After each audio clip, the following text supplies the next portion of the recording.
Hello மக்களே, நம்ம இன்னைக்கு பார்க்க போகிற படத்தோட பேர் தெலுசுகாடா.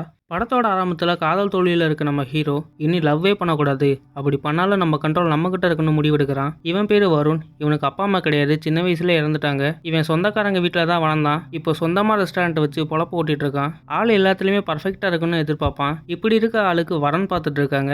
ஆனால் எந்த பொண்ணுமே செட் ஆகலை. இப்படி இருக்க நேரத்தில் தான் அஞ்சலியை மீட் பண்ணுறான். ஃபர்ஸ்ட் மீட்டிங்லேயே 2 பேத்துக்கும் பிடிச்சிருது. கல்யாணம் பண்ணி சந்தோஷமா இருக்காங்க.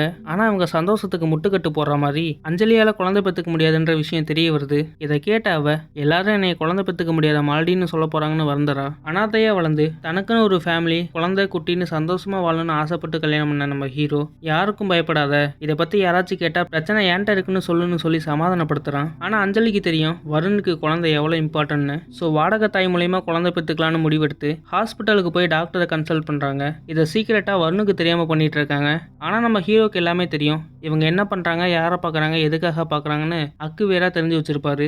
அஞ்சலி ஒரு நாள் உண்மையை சொல்றாங்க. சரகசி மூலியமா குழந்தை பெற்றுக்கலாம். அஞ்சலி பார்த்துட்டு இருந்த டாக்டரே அவங்களுக்கு குழந்தையை பெற்று தரேன்னு சொன்ன விஷயத்த ஹாப்பியா ஷேர் பண்றா. ஆனா ஹீரோக்கு தெரியும் அந்த டாக்டர் தான் இவரோட எக்ஸ்ன்னு. அந்த டாக்டர் ராகாவுக்கும் தெரிஞ்சுதான் அதை ஒத்துருப்பா. இவங்க 2 பேரும் லவ் பண்ணப்ப ஹீரோக்கு ஒரே ஒரு ஆசை தான் இருக்கும். இவர் அனாதையா வளர்ந்தனால ராகாவை கல்யாணம் பண்ணி குழந்தை குட்டின்னு வாழணும்னு ஆசைப்பட்டிருப்பான். ஆனா அந்த நேரத்துல ராகாவுக்கு கல்யாணத்துல இன்ட்ரெஸ்ட் இருந்திருக்காது. இதனாலேயே 2 பேரும் பிரிஞ்சிருப்பாங்க. வாடகை தாய் தேட அஞ்சலி பட்ட கஷ்டத்தையும் ஹீரோ மேல இருந்த பழைய லவ்வுக்காகவும் தான் ராகா அதுக்கு ஒத்துருப்பா. ஆனா வருண் ராகாவை பழிவாங்கிறதுக்காகவே தான் இதுக்கு ஒத்துருப்பான். இது மட்டும் இல்லாம குழந்தை பெற்றுக்கிற வரைக்கும் ராகாவை அவங்க வீட்லயே தங்க வைக்கிறாங்க. எல்லாரும் ஒரே வீட்டில தான் இருக்காங்க. ஆனா இது வரைக்கும் ராகாக்கும் ஹீரோக்குமான தொடர்பை பத்தி அஞ்சலி கிட்ட சொல்லவே இல்லை. குழந்தை ஃபார்ம் ஆனதை கன்ஃபார்ம் பண்ண உடனே வருண் இவங்களுக்கான தொடர்பை சொல்றான். இதை கேட்ட அஞ்சலிக்கு என்ன சொல்றதுனே தெரியல. தன்னை ஏமாத்திட்டாங்களேன்னு வருந்துறா. குழந்தை உருவானது கன்ஃபார்ம் ஆகும் தான் உன்ட்ட இதை பத்தி சொன்னேன், இல்லட்னா அவன் நம்ம லைஃப் விட்டு போயிருப்பா. இதை பத்தி உன்ட்ட சொல்லியிருக்க மாட்டேன்னு கிளாரிட்டியா பேசுறேன்னு நினைச்சு ஆட்டிடியூடா பேசுறான். இதை கேட்டு கடுப்பான அஞ்சலி வருண் தன்னை சீட் பண்ணிட்டான்றதுக்காகவே டிவோர்ஸ் பேப்பர்ல சைனை போட்டு தரா. குழந்தை பிறக்கிற வரைக்கும் 3 பேரும் ஒன்னா இருக்கலாம். குழந்தை பிறந்திருக்க மேல கோர்ட் ஆர்டர் யார்ட்ட சொல்லுதோ அவங்க குழந்தைய வளர்த்துக்கலாம்னு முடிவு பண்றா. ஒரே வீட்டுல இருந்துட்டு ஒய்ஃப் கிட்டையும் எக்ஸ் கிட்டையும் மாட்டிட்டு நம்ம ஹீரோ முழிக்கிறான். உண்மையாலுமே வருணுக்கு ராகா மேல லவ் இருக்கும். ஆனா அதை விட அதிகமா அஞ்சலி மேலேயும் இருக்கும். ராகாவும் வருணும் ஒன்னா இருக்கிறது தாங்கிக்க முடியாத அஞ்சலி அவளோட அப்பா வீட்டுக்கே பேக் பண்ணிட்டு போறா. ஆனா அவளுக்கு முன்னாடி ராகாவும் வருண் இருக்காங்க வளகாப்பு ஃபங்க்ஷனுக்காக. இவளுக்கு முன்னாடியே அவங்க இருக்கவும் வருண் அதுக்கு ரிவெஞ்ச் எடுக்கணும்னு முடிவெடுத்து வருணுக்கு ஃபியூஸ் போயிடுச்சு, அதனால தான் எங்களால் குழந்தை பத்துக்க முடியலன்னு ஒரு பொய்யை சொல்றா. இதனாலே அந்த ஃபங்க்ஷன் ஃபுல்லாமே ஹீரோவை கலாய்க்கிறாங்க. பார்க்குற இடமெல்லாம் அட்வைஸும் பண்றாங்க.